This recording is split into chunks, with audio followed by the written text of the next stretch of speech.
Hello everyone, welcome to Telugu algo traders YouTube channel. Friends, నా పేరు రాజా. ఈ వీడియోలో మనం ఒక వెరీ ఇంపార్టెంట్ డ్రాఫ్ట్ సర్క్యులర్ గురించి డిస్కస్ చేసుకోబోతున్నామండి. సెబీ వాళ్ళు రీసెంట్గా రిలీజ్ చేశారు 3 days back.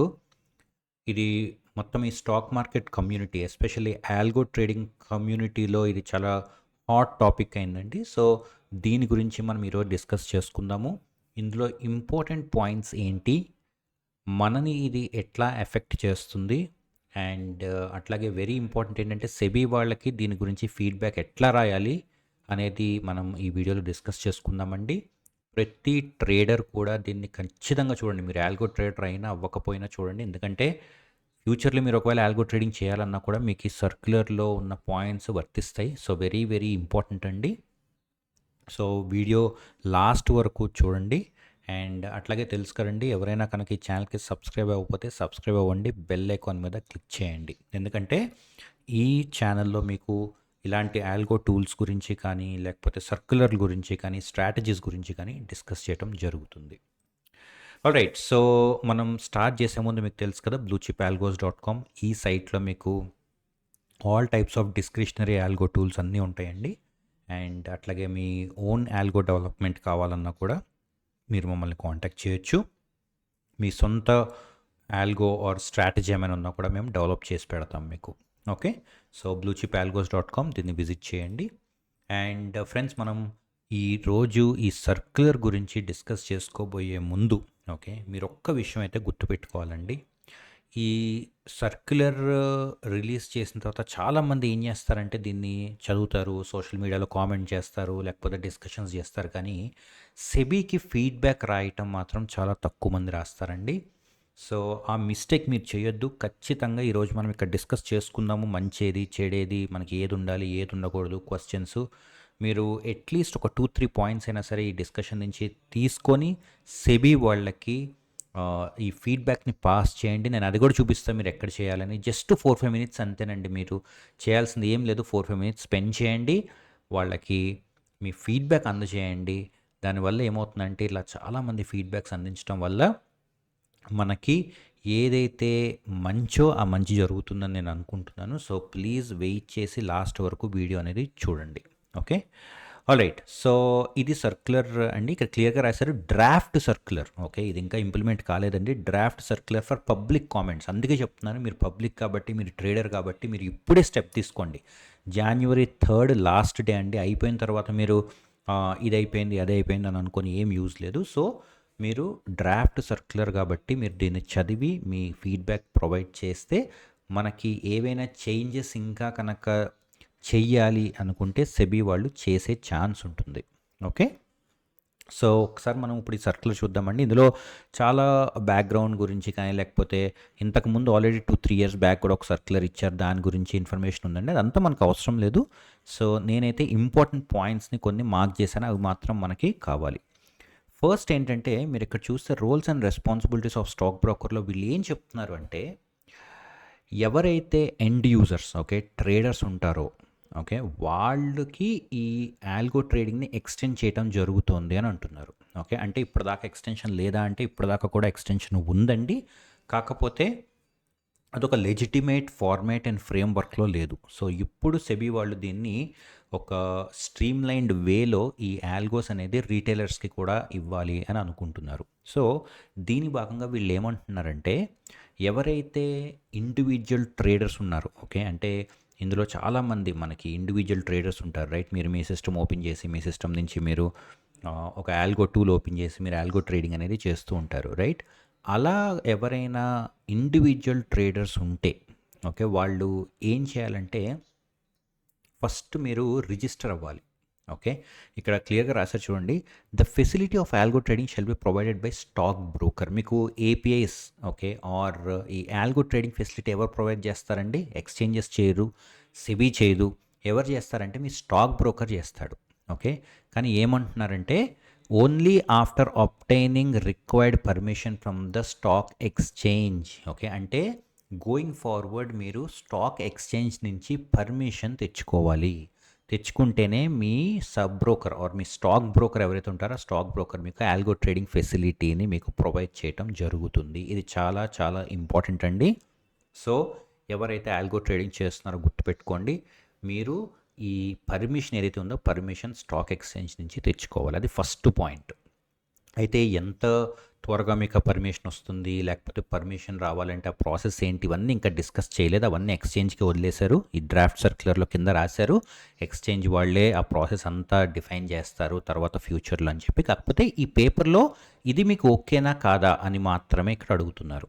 Okay, so first thing గుర్తుపెట్టుకోండి, మీరు గోయింగ్ ఫార్వర్డ్ ఎక్స్చేంజెస్ దగ్గర నుంచి పర్మిషన్ తెచ్చుకుంటే అది మీ సబ్ బ్రోకర్కి చూపిస్తే మీ సబ్ బ్రోకర్ మీకు ఆల్గో ట్రేడింగ్ని పర్మిట్ చేస్తారు. అంటే all open APIs will be stopped. Okay, మనకి ఇప్పటిదాకా ఏముందండి, చాలా ఓపెన్ ఏపీఐస్ ఉన్నాయి. ఓపెన్ ఏపీఐ అంటే మీరు వెళ్ళొచ్చు, మీ బ్రోకర్ దగ్గర తీసుకోవచ్చు, ఏపీఐ సీక్రెట్ తీసుకొని మీరు ఎట్లయినా ట్రేడ్ చేయొచ్చు. కానీ గోయింగ్ ఫార్వర్డ్ అది ఉండదు.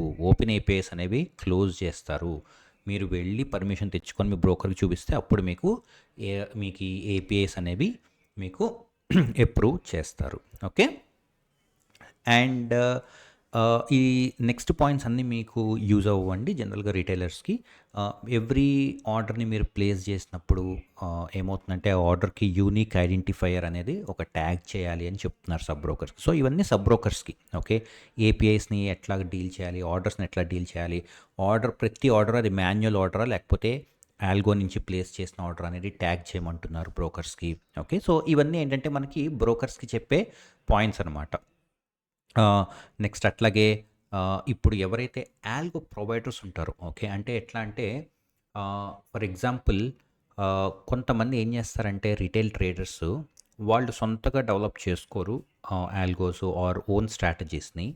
వాళ్ళు ఏం చేస్తారంటే ఎవరో algo vendors or algo providers ఉంటారండి మార్కెట్లో, వాళ్ళ దగ్గరికి వెళ్ళి ఓకే జస్ట్ ఆల్రెడీ రన్నింగ్ ఉన్న స్ట్రాటజీస్ని ఏం చేస్తారంటే వాళ్ళు సబ్స్క్రైబ్ చేసుకుంటారు. ఓకే, సో అలా సబ్స్క్రైబ్ చేసుకోవటం వల్ల ఏమవుతుందంటే same strategy already algo vendor ఎవరైతే ఉన్నారో స్ట్రాటజీస్ని రన్ చేస్తున్నాడో అదే ఆల్గో వెండర్ స్ట్రాటజీ మీ అకౌంట్లో కూడా ట్రేడ్ అవుతుంది. ఓకే, ఇట్లా చాలా సైట్లు ఉన్నాయండి మనకి. ఎస్పెషల్లీ సర్క్యులర్ దేనికి రిలీజ్ చేశారంటే అలాంటి వాళ్ళని కంట్రోల్ చేయడం కోసమే. ఓకే, ట్రేడ్ట్రాన్లో లేకపోతే కొన్ని స్ట్రాటజీస్ ఉంటాయి, రెడీమేడ్ స్ట్రాటజీస్ అంటాము. మీరు వెళ్తారు, వెళ్ళి సబ్స్క్రైబ్ అని కొడతారు, సేమ్ స్ట్రాటజీ మీ అకౌంట్లో రన్ అవుతుంది. దీనివల్ల ఏంటంటే చాలా రిస్క్ కూడా ఉంటుందండి. ఒక 1000 మంది క్లయింట్స్ సబ్స్క్రైబ్ అయిన తర్వాత ఒకవేళ ఆ ఆల్గో కనుక ఏమైనా ఎర్రర్స్ కనుక వచ్చినా లేకపోతే అది మ్యానిపులేట్ ఏమైనా చేసినా మొత్తం 1000 అకౌంట్స్లోనూ కూడా మ్యానిపులేషన్ జరుగుతుంది. ఓకే, సో ఇలాంటివి కంట్రోల్ చేయడం కోసం మనకి చెప్పారు. సో వాళ్ళని ఏమంటారంటే ఇప్పుడు ఈ మిడిల్లో ఉన్న వెండర్స్ ఎవరైతే ఉన్నారో వాళ్ళని algo provider or algo vendor, okay, fintech కానీ వెండర్ కానీ ఏజెంట్ అని కానీ అంటారు. ఓకే, ఇక్కడ చూడండి మీరు ఆల్గో ప్రొవైడర్ అంటారు. Algo provider will act as an agent. Okay, అతను ఏజెంట్ అవుతాడు. సో ఇక్కడ పాయింట్ మనం గుర్తుపెట్టుకోవాల్సింది ఏంటంటే ఎవరైతే టెక్ సావీ రిటైల్ ఇన్వెస్టర్స్ ఉంటారో, అంటే ఓన్గా మీరు కనుక డెవలప్ చేసుకొని మీ టూల్స్ని మీరు డెవలప్ చేసుకొని మీ స్ట్రాటజీని మీరు డెవలప్ చేసుకుంటారో వాళ్ళు డైరెక్ట్గా ఎక్స్చేంజ్ తోటి రిజిస్టర్ అవ్వచ్చు. ఓకే, అండ్ బ్రోకర్కి చెప్పొచ్చు. సో దట్ బ్రోకర్ మీకు ఏం చేస్తారంటే ఏపీ అనేది పర్మిట్ చేస్తాడు. ఓకే, లేదు అట్లా కాకుండా మీరు ఆల్గో ప్రొవైడర్స్ టు వెళ్తాను అంటే వాళ్ళకి మీరు చేయాల్సింది ఏముండదండి. ఆల్గో ప్రొవైడర్స్కి white box algos and black box algos అని చెప్పి 2 టైప్స్ ఆఫ్ ఆల్గోస్ కింద డిఫరెన్షియేట్ చేస్తున్నారు. Okay, so white box algos అంటే ఏంటి అంటే ఈ ఆల్గో వెండర్స్ ఎవరైతే ఉంటారో వాళ్ళు ఈ స్ట్రాటజీని రివీల్ చేయాలి పబ్లిక్కి. ఓకే, చేస్తే దాన్ని white box algos or execution algos అంటారు. ఓకే, లేదు అట్లా కాకుండా లాజిక్ని కనుక హైడ్ చేసి, చాలామంది 99% లాజిక్ని హైడ్ చేస్తారండి, ఎవరు కూడా ఓన్ స్ట్రాటజీని బయటికి చెప్పరు. ఇలా ఎవరైతే బ్లాక్ బాక్స్ ఆల్గోస్ రన్ చేస్తున్నారంటే స్ట్రాటజీస్ని హైడ్ చేసి ఉంటారో వాళ్ళని బ్లాక్ బాక్స్ ఆల్గోస్ అంటారు. సో ఈ కేటగరైజేషన్ కింద ఫస్ట్ మీరు అంటే ఎవరైతే ఆల్గో వెండర్స్ ఉన్నారో ఆల్గో వెండర్స్ ఈ కేటగరైజేషన్ కింద ఫస్ట్ డివైడ్ చేసుకోవాలి, వైట్ బాక్స్ బ్లాక్ బాక్స్ అని. దాని తర్వాత ఎక్స్చేంజ్కి సబ్మిట్ చేయాలి, ఎక్స్చేంజ్ దగ్గర అప్రూవల్స్ తీసుకురావాలి. ఎక్స్చేంజ్ దగ్గర అప్రూవల్స్ తీసుకొచ్చిన తర్వాత ఓకే వాళ్ళు ఈ ఇండివిజువల్ ఎవరైతే రీటైల్ ట్రేడర్స్ ఉన్నారో ఇండివిజువల్ రీటైల్ ట్రేడర్స్కి వాళ్ళు దాన్ని సెల్ చేయొచ్చు. ఓకే, సో అదండి. సో ఇక్కడ 2 టైప్స్ ఆఫ్ మనకి ఫ్రేమ్వర్క్స్ ఉన్నాయి. ఒకటి ఈ ఆల్గో వెండర్స్ ఎవరైతే ఉన్నారో ఈ ఆల్గో వెండర్స్ ఈ అప్రూవల్స్ ఎక్స్చేంజ్ దగ్గర నుంచి తెచ్చుకోవాలి. వైట్ బాక్సా బ్లాక్ బాక్సా అని దాని తర్వాత సెల్ చేసుకోవచ్చు. లేదు ఇండివిజువల్ రీటైలర్స్ ఎవరైనా ఉన్నారు అంటే ఆ ఇండివిజువల్ రీటైలర్స్ కూడా ఎక్స్చేంజ్ వాళ్ళతోటి రిజిస్టర్ అయ్యి బ్రోకర్కి చెప్తే మీ స్టాక్ బ్రోకర్ అనేది మీకు ఏపీఐస్ని అలౌ చేస్తాడు. Okay, what ever is the case, algo vendor అయినా మీరు లేదంటే కనుక మీరు ఇండివిజువల్ ట్రేడర్ అయినా రిజిస్ట్రేషన్ అయితే కంపల్సరీ.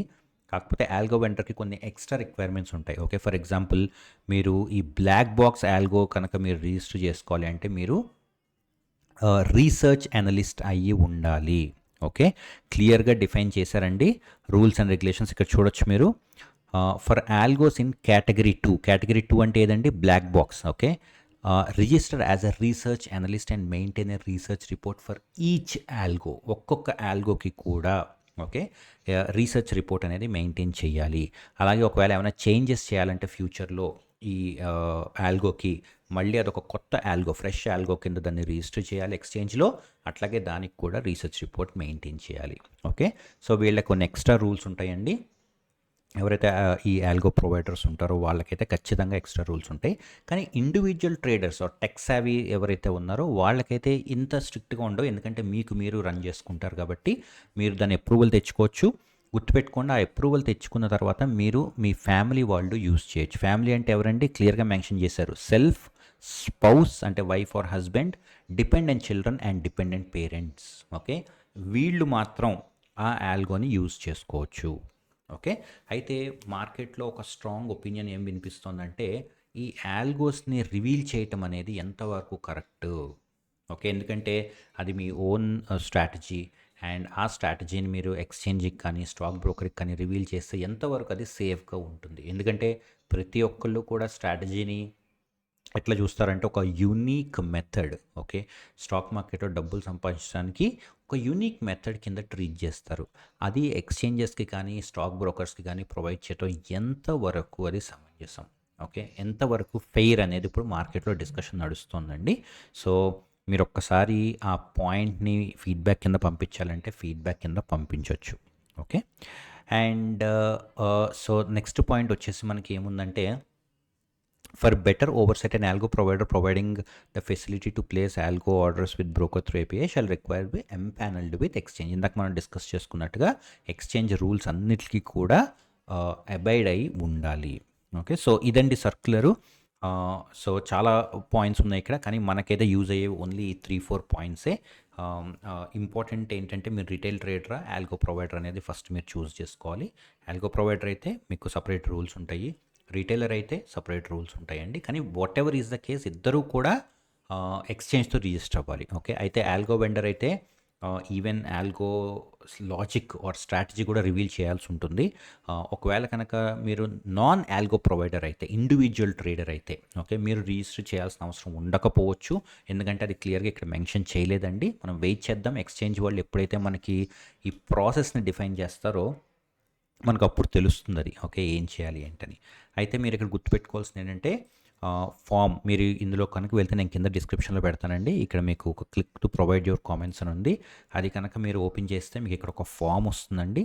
మీరు ఈ ఫామ్లో మీ డీటెయిల్స్ అన్నీ ఎంటర్ చేసిన తర్వాత కన్సల్టేషన్ పేపర్ ఓపెన్ చేసిన తర్వాత చాలా కన్సల్టేషన్ పేపర్స్ ఉన్నాయండి. అందులో మీరు చూస్ చేసుకోవాల్సింది ఇదండి, participation of retail investors in algorithmic trading. Okay, వేరే సర్క్యులర్ పేపర్స్ గురించి ఇది సెలెక్ట్ చేసుకున్నాక మీరు రెగ్యులేషన్లో ఎన్ఏ అని పెట్టండి. ప్రపోజల్లో ఒక్కటే ఉందండి మీకు, ఆ ప్రపోజల్ పెట్టి ఇక్కడ మీరు చూస్ ఆప్షన్లో do you want to comment on the proposal yes అని పెట్టి క్లియర్గా మీ కామెంట్స్ రేషనల్ చెప్పండి అండ్ లెవెల్ ఆఫ్ అగ్రిమెంట్ మీరు ఒప్పుకుంటున్నారా లేదా అని చెప్పండి. అయితే ఇక్కడ ఒక వెరీ వెరీ ఇంపార్టెంట్ పాయింట్ నేను మీకు చెప్పాలనుకుంటున్నానండి. ఇందులో మనకి మెయిన్గా మనం చూడాల్సింది ఏంటి అంటే ఇక్కడ స్టాటిక్ ఐపీ అని ఒక పాయింట్ ఇచ్చారండి. Okay, not permit open APIs and allow access through unique vendor client specific API key and static IP. అంటే ఏం చెప్తున్నారంటే ఇక్కడ బ్రోకర్ ఓపెన్ ఏపీఐస్ ఇవ్వద్దు అంటున్నారు, which is fine. Allow access only through unique vendor client specific API అంటున్నారు, అది కూడా okay. ఒకసారి మీకు ఎక్స్చేంజ్ పర్మిషన్ వచ్చాక యూనిక్ ఏపీఐకి ఇవ్వమంటున్నారు, ఓకే ఫైన్. కానీ స్టాటిక్ ఐపీ అంటున్నారండి. ఓకే, అంటే మనందరికీ ఇంటర్నెట్ ప్రొవైడర్స్ ఇచ్చేది ఏంటి అంటే, మీరు రిలయన్స్ తీసుకున్నా, ఎయిర్టెల్ తీసుకున్నా, ఏదైనా సరే మీ లోకల్ ప్రొవైడర్ దగ్గర నుంచి మీకు ఇంటర్నెట్ వచ్చినప్పుడు మీకు డైనమిక్ ఐపీ వస్తుందండి. ఓకే. డైనమిక్ ఐపీ అంటే ఏంటి? మీరు గూగుల్‌లోకి వెళ్ళి ఫైండ్ మై ఐపీ అంటే మీ ఐపీ చేంజ్ అయిపోతూ ఉంటుంది. ఓకే. ఒక పర్టిక్యులర్ టైం తర్వాత. అలాంటి ఐపీస్‌ని యాక్సెప్ట్ చేయమంటున్నారు సెబీ వాళ్ళు. ఏమంటున్నారంటే స్టాటిక్ ఐపీ కావాలి అని అంటున్నారు. Which is very, very difficult. మనకి ఇండియాలో పెద్ద ఇంటర్నెట్ ప్రొవైడర్స్ ఎవరైతే ఉన్నారో వాళ్ళు స్టాటిక్ ఐపీ అలౌ చేస్తున్నారు. కానీ అంటే మీరు పర్చేస్ చేయాలండి. మళ్ళీ ఇయర్లీ మీకు అది 2000, 3000, 5000 ఉంటుంది. లోకల్ ఇంటర్నెట్ ప్రొవైడర్స్ ఎవరైతే ఉన్నారో కొంతమంది స్టాటిక్ ఐపీస్ ఈవెన్ ప్రొవైడ్ చేయరు కూడా. ఓకే. సో, మీరు ఇక్కడ ఎవరైతే ఫార్మ్ ఫిల్ చేస్తున్నారో నేను ఎందుకు పర్టిక్యులర్‌గా చెప్తున్నాను అంటే, మీకు ఒకవేళ అది కనుక ప్రాబ్లమ్ అని మీరు అనుకుంటే, మళ్ళీ ఎక్స్‌ట్రా అమౌంట్ పెట్టాలి, లేదంటే కనుక మీ ఇంటర్నెట్ ప్రొవైడర్ ప్రొవైడ్ చెయ్యడు అని అనుకుంటే క్లియర్‌గా మెన్షన్ చేయండి ద పాయింట్‌ని. Okay. Please remove the static IP because in India not every internet provider provide static IP అని చెప్పి పెట్టండి.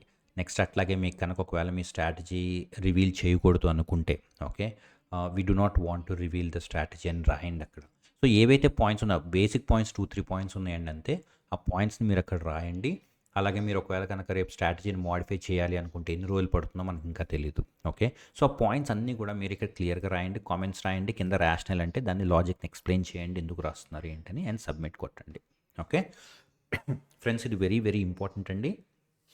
జాన్ 3 లోపు మీరు ఈ రిపోర్ట్ని సబ్మిట్ చేయాల్సి ఉంటుంది. అప్పటి వరకు వెయిట్ చేయకండి. మీరు ఇమీడియట్గా మీరు ఒకసారి మొత్తం డ్రాఫ్ట్ సర్క్యులర్ నేను డిస్క్రిప్షన్లో పెడతానండి. మొత్తం ఒకసారి సర్క్యులర్ని చదవండి. చదివి మీ కామెంట్స్ ఏవైతే ఉన్నాయో మీ కామెంట్స్ని మీరు ఇక్కడ సబ్మిట్ చేయండి. ఓకే. సో అది friends, I hope this is useful. In case మీకు ఇంకేమైనా క్వశ్చన్స్ ఉంటే కూడా మీరు కింద కామెంట్స్లో పెట్టండి. చాలామంది క్వశ్చన్స్ ఉన్నాయండి, మీరు కింద కామెంట్స్లో పెట్టండి. నేను దానికి రిప్లై ఇవ్వడానికి ట్రై చేస్తాను. Okay. Thank you so much and have a great day.